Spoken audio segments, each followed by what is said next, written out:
तो इस वीडियो में हम करेंगे बीए फिफ्थ सेमेस्टर हिस्ट्री की यूनिट फर्स्ट, जिसमें आपको पढ़ना है जो आपका फर्स्ट वॉर ऑफ फ्रीडम के नाम से जाना जाता है, मतलब प्रथम स्वतंत्रता संग्राम या सैनिक विद्रोह, अलग अलग नामों से इसको हिस्ट्री में जाना जाता है। तो आपके सिलेबस में कोई डेट या कोई ईयर मेंशन नहीं किया गया है, बस वहाँ पे लिखा गया है कि फर्स्ट वॉर ऑफ फ्रीडम को आपको पढ़ना है। तो first war of freedom means 1857 का जो रिवॉल्ट है वो आपको पढ़ना है। तो मेनली इस रिवॉल्ट के कॉजेज आपसे पूछे गए हैं, इसके क्या कॉन्सिक्वेंसेस थे वो आपसे पूछे गए हैं। तो चलिए स्टार्ट करते हैं। सबसे पहले हम एक बेसिक इंट्रोडक्शन देख लेंगे 1857 का रिवॉल्ट था क्या। और देखिए कारण तो इसके काफ़ी सारे थे, बट कुछ इसके इंटेलेक्चुअल कॉजेज थे वो ज़्यादा इंपॉर्टेंट हैं। तो शुरू करते हैं। जो 1857 का विद्रोह है, कहा जाता है कि अंग्रेजों का जो औपनिवेशिक अत्याचार था उसके विरुद्ध शुरू हुआ एक ये स्वतंत्रता संग्राम था, जो भारत के अलग अलग राज्यों से, अलग अलग हिस्सों से शुरू हुआ। और कुछ हद तक ये भी माना जाता है कि ये मतलब एक ही ईयर में अलग अलग रीज़न से स्टार्ट होने वाले इस रिवॉल्ट के जो कॉजेज़ थे वो रीज़न टू रीज़न वेरी करते थे। कि कुछ जगह पे ब्रिटिशर्स की जो आपने उनकी विलय नीति या हड़प नीति के नाम से सुनी होगी, वो नीति रिस्पॉन्सिबल थी इस विद्रोह के लिए। कुछ जगह पे सिपाहियों का विद्रोह था, कुछ मतलब भूमि व्यवस्था कुछ जगह से इस तरीके की थी कि जो मनमाने तरीके से वहाँ पे टैक्स की वसूली की जा रही थी, तो इस वजह से लोगों ने विद्रोह किया। तो देखिए इसके धार्मिक कारण, राजनीतिक कारण, आर्थिक कारण, काफ़ी सारे कारण रहे हैं। तो एक एक कारण को हम डिटेल में डिस्कस करेंगे। तो सबसे पहले इंट्रोडक्शन देखते हैं कि 1857 का जो रिवॉल्ट है वो ब्रिटिशर्स का जो औपनिवेशिक अत्याचार है उसके विरुद्ध में शुरू हुआ, और इसको अन्य नामों से हम भारत का प्रथम स्वतंत्रता संग्राम और सिपाही विद्रोह के नाम से भी जानते हैं। और इसकी जो शुरुआत हुई है वो 10 मई 1857 को मेरठ में सिपाही विद्रोह के रूप में शुरू हुई थी। और इसकी शुरुआत ब्रिटिश अधिकारियों के खिलाफ बंगाल प्रेसिडेंसी में सिपाहियों के द्वारा की गई थी। ठीक है, अब देखिए एक तत्कालिक कारण, मतलब जिसको हम आगे भी डिटेल में पढ़ेंगे, बट जो सबसे मेजर रीज़न माना जाता है कि जिसकी वजह से रिवॉल्ट स्टार्ट हुआ वो था एनफील्ड राइफल्स की शुरुआत की। जो एनफील्ड राइफल्स थे, माना जाता था कि उस बंदूक में कारतूस को भरने से पहले ना कारतूस को काटना पड़ता था, और ये एक अफवाह थी कि उस कारतूस में सूअर की चर्बी और गाय की चर्बी का इस्तेमाल किया गया है। तो हिंदू और मुस्लिम दोनों की भावनाओं को ठेस पहुंचा इससे, और इस प्रकार से जो एनफील्ड राइफल्स हैं उसका उपयोग करने के लिए सैनिकों ने विद्रोह शुरू किया। विरोध में मतलब वो आए कि उनको ये राइफल्स यूज़ नहीं करने हैं। तो अंग्रेज़ों के खिलाफ सैनिकों को क्रोधित करने का एक फ्लैश पॉइंट इसको माना जाता है, और यही हमारे 1857 के रिवॉल्ट का एक तत्कालिक कारक भी माना जाता है। ठीक है, अब देखिए अन्य कारणों की तरफ चलते हैं। सबसे पहले हम डिस्कस कर लेते हैं राजनीतिक कारण। तो ये जो 1857 का रिवॉल्ट है, इसके जो राजनीतिक कारण हैं उसमें सबसे मुख्य बिंदु जो आता है वो आता है राज्यों को हड़पने की नीति। तो 1857 में जो लॉर्ड डलहौजी थे, उन्होंने एक नीति यहाँ पे अनाउंस की, इंट्रोड्यूस की, राज्य अपहरण नीति के नाम से जिनको हम जानते हैं। तो इस नीति में इन्होंने कहा कि अगर किसी भी भारतीय राजा का कोई उत्तराधिकारी नहीं है तो वो किसी भी दत्तक पुत्र को या किसी गोद लिए हुए बच्चे को उत्तराधिकारी घोषित नहीं करेंगे। तो फिर क्या होगा कि अगर किसी भी राजा का मतलब कोई उत्तराधिकारी नहीं है तो उनको ये अनुमति नहीं है कि वो कोई पुत्र गोद लेकर के उसको उत्तराधिकारी बनाए, बल्कि इसकी जगह पे होगा क्या कि वो जो राजा का शासन होगा वो बलपूर्वक ब्रिटिशर्स अपने राज्य में मिला लेंगे।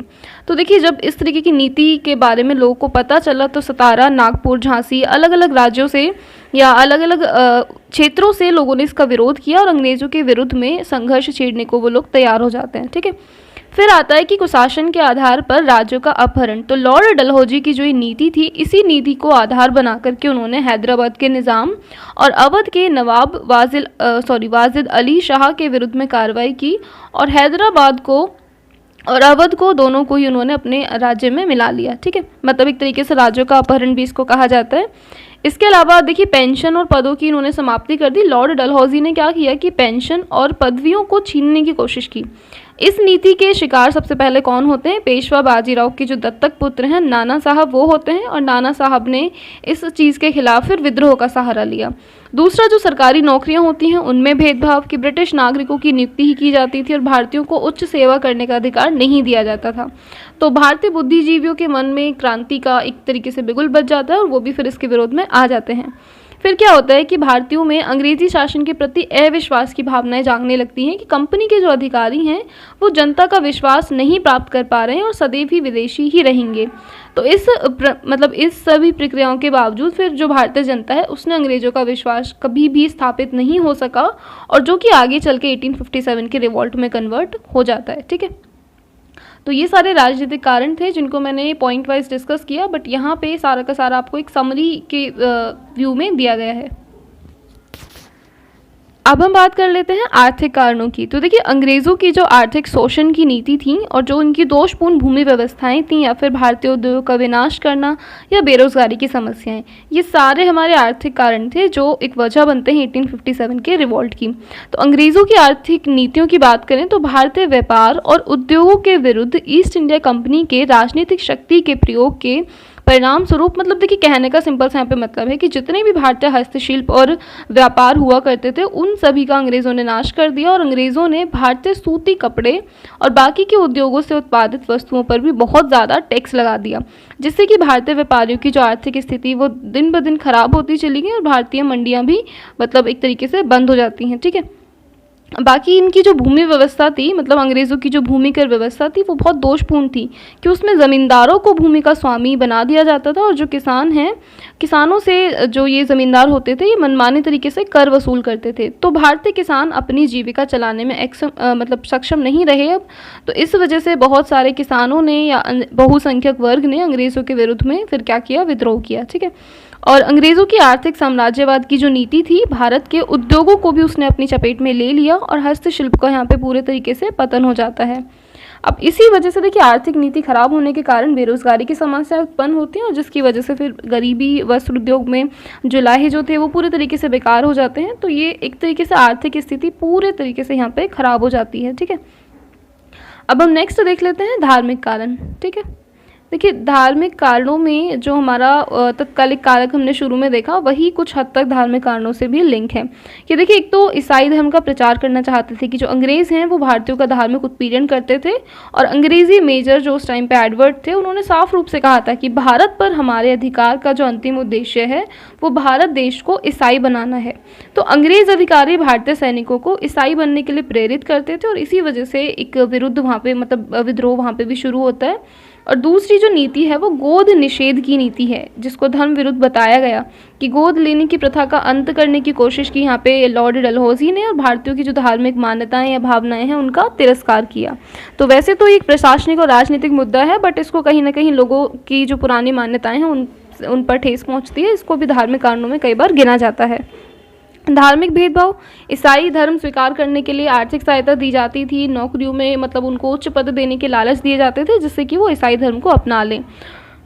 तो अब हम देख लेते हैं सामाजिक कारण क्या थे। तो कि सबसे पहला सामाजिक कारण क्या था कि भारतीयों को तिरस्कार के नज़रिए से देखा जाता था, कि जो अंग्रेज़ हैं वो भारतीयों को बहुत हीन समझते हैं, उनका तिरस्कार करते हैं और उनका अपमान करते हैं।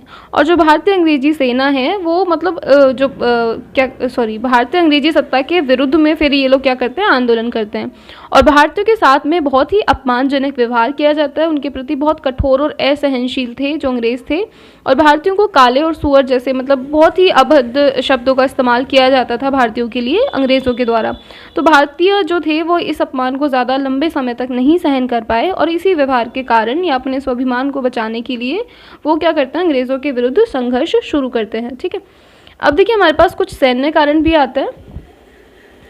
सैन्य कारणों की बात करें तो पहली चीज़ तो यहाँ पर थी कि उच्च पदों से वंचित रखा जाता था भारतीयों को। जितने भी भारतीय हैं उनको सेना में उच्च पद नहीं दिए जाते थे। वो सूबेदार होते थे जिसमें 60 या 70 रुपये उनको मासिक वेतन मिलता था, और कभी भी पद वृद्धि के अवसर उनको नहीं मिलते थे, बहुत ही कम मिलते थे। तो समान पदों पर कार्य करते हुए भी भारतीय सैनिकों को सुख सुविधाएं नहीं मिलती थी, और जो अंग्रेजी सैनिक हैं उनको सारी सुख सुविधाएं दी जाती थी। तो सैन्य रूप से यहाँ पे भेदभाव है, इस वजह से भी लोग विद्रोह में थे। और दूसरा अगर हम देखें तो जो चर्बी युक्त कारतूस था 1856 में, जो पुरानी लोहे वाली बंदूकें होती थी उनकी जगह पे नई राइफल इंट्रोड्यूस कराई गई, बट माना ये गया कि उसके जो ऊपरी भाग होता है कारतूस का, उसके मुंह मतलब उस भाग को आपको मुंह से काटना पड़ेगा, और क्योंकि उसमें जो इस्तेमाल की गई है वो गाय की और सूअर की चर्बी है, जो कि सैनिकों को विश्वास हो जाता है कि चर्बी वाले कारतूस का प्रयोग करेंगे तो हमारा जो है वो धर्म भ्रष्ट हो जाएगा, और ये अंग्रेज़ों का एक षड्यंत्र है। तो इस वजह से सैनिकों ने कहा कि नहीं, हमें इस कारतूस का इस्तेमाल नहीं करेंगे, और वो विद्रोह करते हैं। और देखिए, कहीं ना कहीं इनका जो वेतन था वो भी असामान्य था कि मतलब जो अंग्रेज़ी सिपाही हैं उनको ज़्यादा मिलता है, भारतीय सिपाहियों को वेतन कम मिलता है। तो ये कुछ हमारे पास मुख्य कारण थे इस विद्रोह के।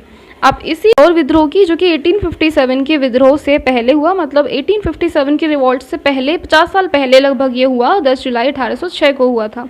तमिलनाडु में भड़का और केवल एक दिन तक चला, लेकिन ये क्रूर था और ईस्ट इंडिया कंपनी में भारतीय सिपाहियों के द्वारा ये पहला विद्रोह था।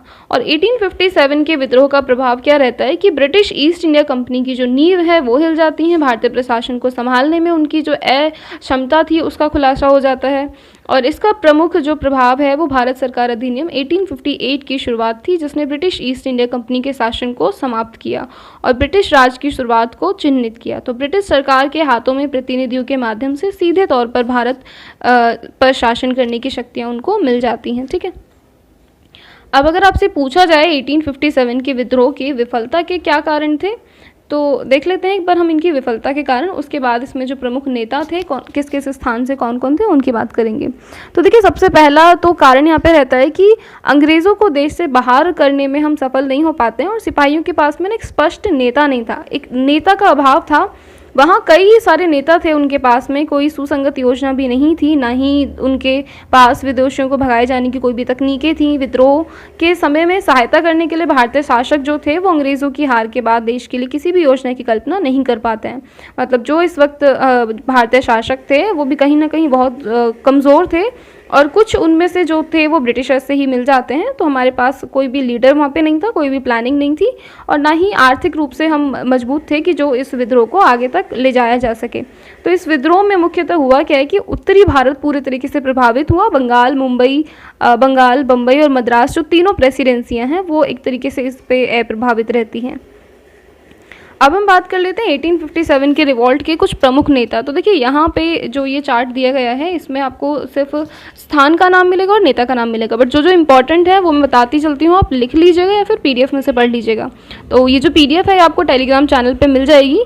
तो सबसे पहले हम बात करेंगे मंगल पांडे की। मंगल पांडे जो थे वो बैरकपुर की ब्रिटिश छावनी के एक सैनिक थे। 6 अप्रैल 1857 को परेड करते समय इन्होंने गाय और सूअर की चर्बी से युक्त कारतूस का प्रयोग करने से साफ मना कर दिया और अंग्रेज़ी जो अधिकारी हैं उन्होंने फिर क्या किया, हथियार या डाल देने का आदेश दिया। तो उन्होंने उत्तेजित होकर अंग्रेज़ी अधिकारियों पर ही गोली चला दी। ठीक है, इसके बाद में जो मंगल पांडे हैं उनको बंदी बना लिया गया और 8 अप्रैल 1857 को उनको फांसी दे दी गई। ठीक है, अगला नाम आता है हमारे पास बहादुर शाह जफ़र, जो कि अंतिम मुगल सम्राट थे। इनकी शक्तियाँ काफ़ी ज़्यादा क्षीण हो चुकी थी, बट फिर भी 1857 में मई में मेरठ के क्रांतिकारियों को बहादुर शाह जफ़र को जो क्रांतिकारी थे उन्होंने बहादुर शाह जफ़र को अपना नेता चुना और क्रांति की बागडोर इनके हाथ में दी। ठीक है, तो देखिए, दिल्ली को अंग्रेज़ी प्रभाव से मुक्त इन्होंने रखा और अंग्रेज़ों की बढ़ती हुई शक्ति के सामने पराजित होकर बंदी बनना पड़ा इनको बाद में, और 1862 में इनकी भी मृत्यु हो जाती है।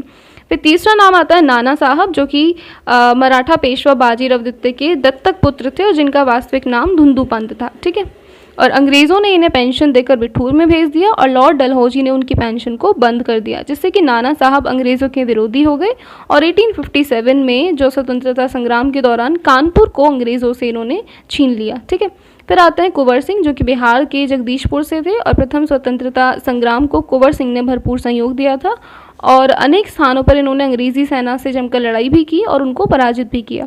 फिर तात्या टोपे, जो कि महान राष्ट्रभक्त, वीर सैनिक और नाना साहेब अभिन्न सहयोगी थे और प्रथम स्वतंत्रता संग्राम में इन्होंने कई स्थानों पर अंग्रेज़ी सैनिकों को भारी नुकसान भी पहुंचाया और उनको हराया भी। ठीक है, लेकिन 1859 में इनको भी मृत्युदंड दे दिया जाता है। अब दो नाम हमारे पास आते हैं फिर रानी अवंतीबाई, जो कि मध्य प्रदेश की एक छोटी सी रियासत की थी, रामगढ़ की रानी थी। ठीक है, वीरांगना नारी भी के नाम से भी इनको वहाँ पे जाना जाता है। रानी ने प्रथम स्वतंत्रता संग्राम के समय में अंग्रेज़ों से डटकर लड़ाई की और अंत में रियासत की रक्षा के लिए, राष्ट्र की रक्षा के लिए उन्होंने अपने जीवन का बलिदान दिया। अब इन्हीं में एक सबसे प्रमुख नाम हमारे पास आता है रानी लक्ष्मीबाई, जो कि आपको सबको पता है कि झांसी के जो राजा गंगाधर राव थे उनकी पत्नी थी और 1853 में राजा की मृत्यु के बाद में दामोदर राव नाम के अपने दत्तक पुत्र को साथ में इन्होंने झांसी की लड़ाई लड़ी और झांसी की काफ़ी लंबे समय तक इन्होंने देखभाल की बिना अपने पति की स्थिति के, बिना अपनी इनके जो पति थे उनकी मृत्यु के बाद भी। और लॉर्ड डलहौजी ने जो गोद निषेध नीति है उसी के तहत झांसी को भी अपने राज्य में मिलाना चाहा, तो रानी ने साफ मना कर दिया और अंग्रेज़ों से संघर्ष करने के लिए इन्होंने पूरे तरीके से तैयारी की और काफ़ी संघर्ष भी किया और फिर ये अंत में वीरगति को प्राप्त हो जाती हैं। ठीक है, फिर एक नाम हमारे पास आता है बेगम हज़रत महल, जो कि वीर साहसी और निर्भीक महिला थी और ये लखनऊ से थी। ठीक है, तो कुछ समय के लिए लखनऊ तक आने से मतलब इन्होंने अंग्रेज़ों को रोका, लखनऊ को इन्होंने अंग्रेज़ी सत्ता से मुक्त रखा, बट बाद में इनकी भी मृत्यु हो जाती है। ठीक है, तो ये कुछ हमारे पास कारण थे। और असफलता के जो प्रथम स्वतंत्रता संग्राम के असफलता के कारण आपसे पूछे जाएं तो यहाँ पे हमने काफ़ी ब्रीफ में उनको डिस्कस कर लिया है, बट असफलता के कारण और परिणाम को हम अब नेक्स्ट वीडियो में डिस्कस करेंगे। ठीक है।